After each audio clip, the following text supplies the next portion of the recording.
নমস্কার, সখী কুকসে আরেকবার আপনাদের সকলকে স্বাগত জানিয়ে আজ আরেকটি রেসিপি আপনাদের সঙ্গে শেয়ার করব। করলা আলুর একটি রেসিপি। এটি আপনারা খুব সহজে বাড়িতে বানিয়ে ফেলতে পারেন। যারা করলা খেতে পছন্দ করেন না তারা একবার অবশ্যই এই রেসিপিটি বানিয়ে দেখবেন। গরম ভাতের সঙ্গে খেতে কিন্তু খুবই ভালো লাগে। আশা রাখি আমার রেসিপিটি ভালো লাগবে। ভালো লাগে একটু লাইক দিয়ে ফুল রেসিপিটি দেখার অনুরোধ রইল। সবার প্রথম আমি এখানে দুটো করলা সরু সরু করে কেটে নিয়েছি, দুটো আলু সরু সরু করে কেটে নিয়েছি, আর একটা পেঁয়াজও আমি সরু সরু করে কেটে নিয়েছি, আর নিয়েছি একটা টমেটো। ভালো করে ধুয়ে নিয়েছি। এবার অন্যদিকে একটা কড়াইয়ের মধ্যে আমি পরিমাণ মতো তেল দিয়ে দিলাম।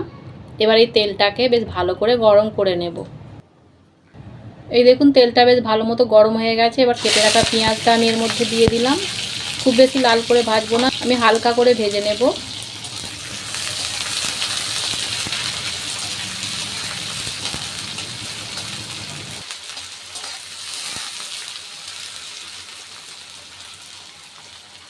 এই দেখুন আমি পেঁয়াজটা বেশ হালকা করে ভেজে নিয়েছি।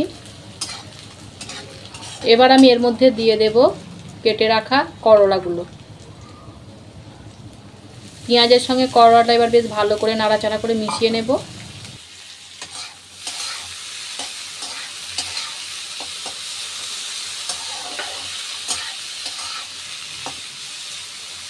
পেঁয়াজের সঙ্গে করলাটা বেশ ভালো করে মিশিয়ে নিয়েছি। এবার এর মধ্যে দিয়ে দেব হাফ টিস্পুন নুন। নুন দিলে করলা থেকে বেশ জল ছেড়ে যাবে। এবার আমি বেশ মিডিয়াম ফ্লেমে নাড়াচাড়া করে পেঁয়াজ আর করলাটাকে লাল লাল করে ভেজে নেব।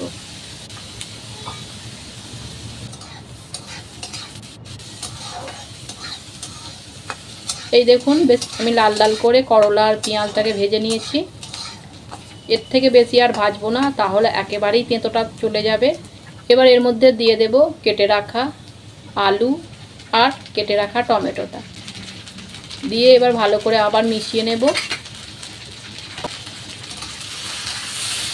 1 মিনিট মতো আবার আমি ভেজে নেব।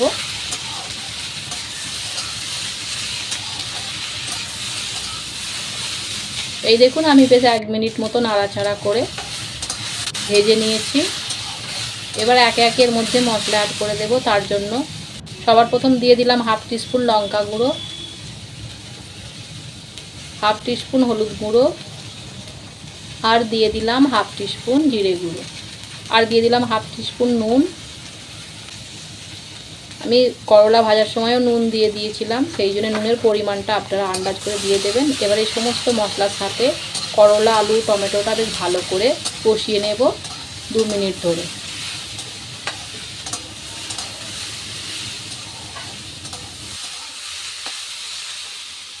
এই দেখুন আমি বেশ 2 মিনিট ধরে অনবরত নাড়াচাড়া করে একটু কষিয়ে নিয়েছি।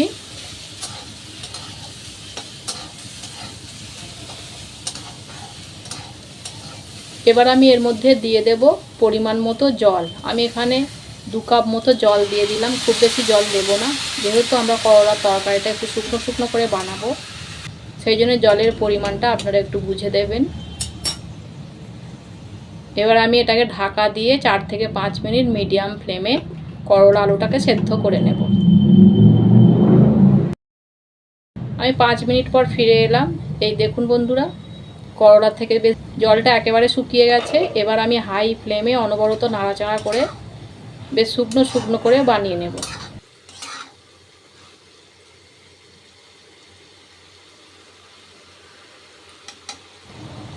এই দেখুন আলুটা বেশ ভালো মতো সেদ্ধ হয়ে গেছে, সাথে করলাটাও সেদ্ধ হয়ে গেছে।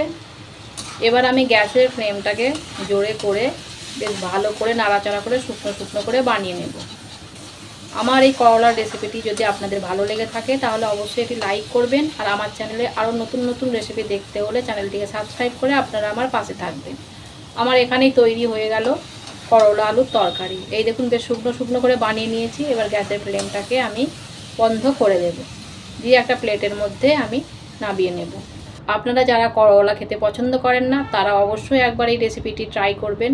আপনাদের পরিবারের সকলেই পছন্দ করবে। আর আমার এই করলার রেসিপিটি আপনাদের কেমন লাগলো অবশ্যই একটি কমেন্ট করতে ভুলবেন না। ভালো লাগলে একটি লাইক করবেন, অন্যদেরকে শেয়ার করবেন।